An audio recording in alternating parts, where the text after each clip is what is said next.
me ask you a little bit about Athena on that particular day. You had seen her for an hour or so before she went missing, right? Yes. Okay.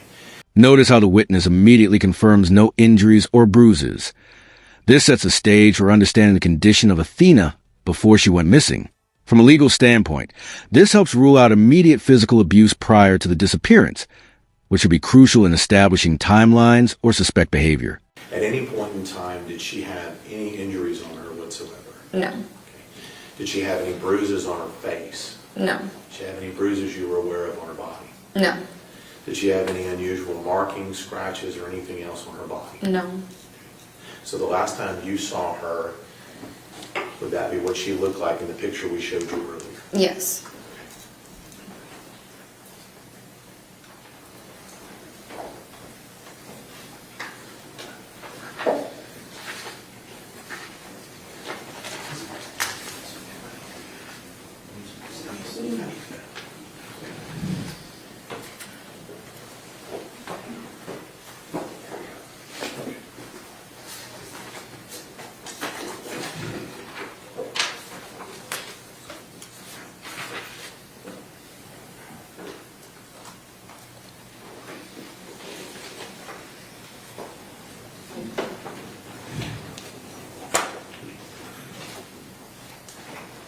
I'm going to show you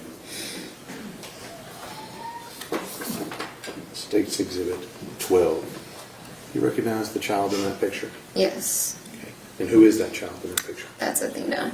Okay. Does she look the same as she did when you last saw her November 30th? Yes. Okay. Let me show you State's Exhibit 11.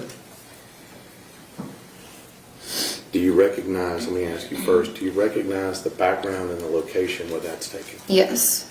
Here's the tension building. The witness identifies Athena in a blurry photo. Even when images are fuzzy, parents recognize tiny details only they would know. It's a chilling reminder of how personal knowledge can become critical evidence in a case like this. And where is that? That's on the property 268. Okay. Is that where we also see Exhibit 10, the Yeah. driveway? Yes. Okay. Would that be where the police cars were parked? Yes. Okay. And you recognize that as being your driveway? Yes. Okay. And do you recognize the person that's in that picture? Yes. Okay. Now, will you agree with me that picture is a little fuzzy? Yes. Okay. Who's the person in that picture? That's Athena. Now, how do you know that that's Athena? Because I know my child. It's her. That's her hair, and it's just, little stick girl right there with her long legs. All right. So the estimate states 11 and 12. No objections.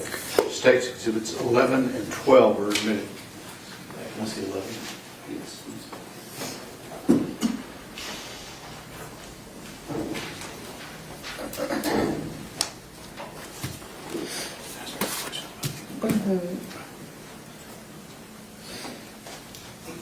This is on your property? Yes. Okay. Notice, what does that appears to be on the other side of Athena in this picture? The driveway and a water hose. Okay. And when we talk about this, we saw a picture of where that box was. Yes. Okay. Is that box close or far away from where this picture's taken? It's pretty close. Okay. All right. And so that's Athena in that picture? Yes. Okay. Let me show you State's Exhibit 12. Yes.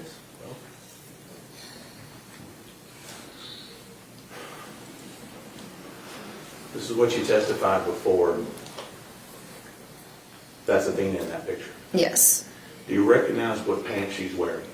She's wearing the pants that I described. Notice the objection here. Speculation.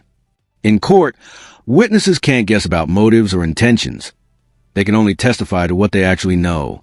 This ensures a jury only hears verified facts, not assumptions, which is a cornerstone of fair trial procedure. Hold up that other picture. Let me ask you a question about it. Would you? Do you have the other picture? This of the one? pants? No, the pants. The pants.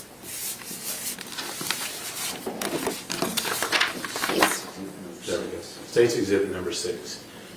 Do those look like the same pants or similar pants to what she's wearing? Yes.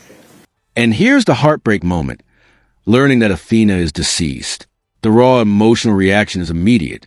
This is where the courtroom shifts from facts to human tragedy, and the audience really feels the weight of the loss. And is this what she looked like the last time you saw her? Yes. Now let me just ask you, would she have had any reason to be inside of what appears to be a van or truck at that time? No. Objection, Your Honor, speculation. Overruled.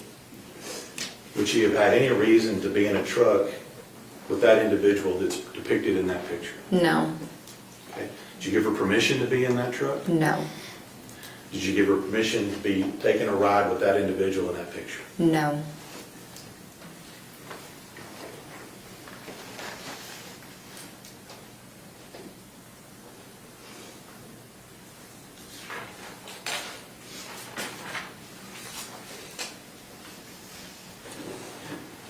So we find her, you get told on that Friday that she's deceased. Yes.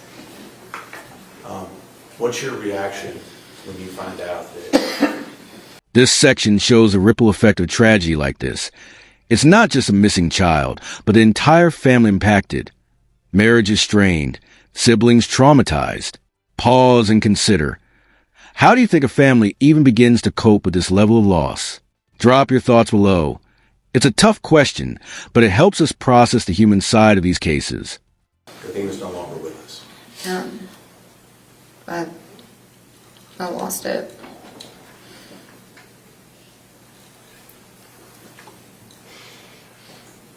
I just don't know how you're going to react to something like that.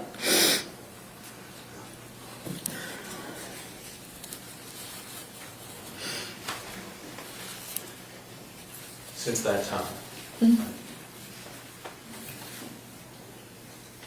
how has this affected you since that time? I mean, a lot. It's affected me. It's affected my marriage. It affected my children. Let's talk about that. You still married to Jacob? No. You think Athena being kidnapped and murdered played a role in that? Yes. You said it affected your children. Mm-hmm. Let's talk about Alice. Okay. How did Athena going missing affect Alice? I mean, she lost her sister in the most horrific way. Even if a delivery driver just drives down the driveway, and she's outside, she runs and hides. It's affected her school. It's affected her friends. It's affected just her in general.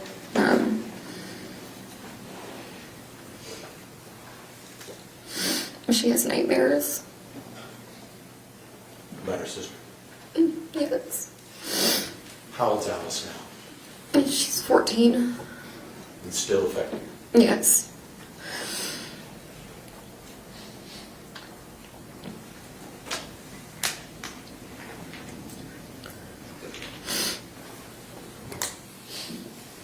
When was Athena's funeral? December 6th. That whole time frame is... I've tried to just not think about anything like that. You can think about it. I try not to. Let's talk about you.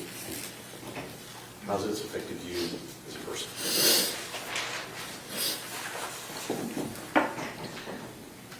I'm not the same. I don't trust anybody. You can't. You're just not okay after something like that. Even my 5-year-old says stuff. Still scared? Yes.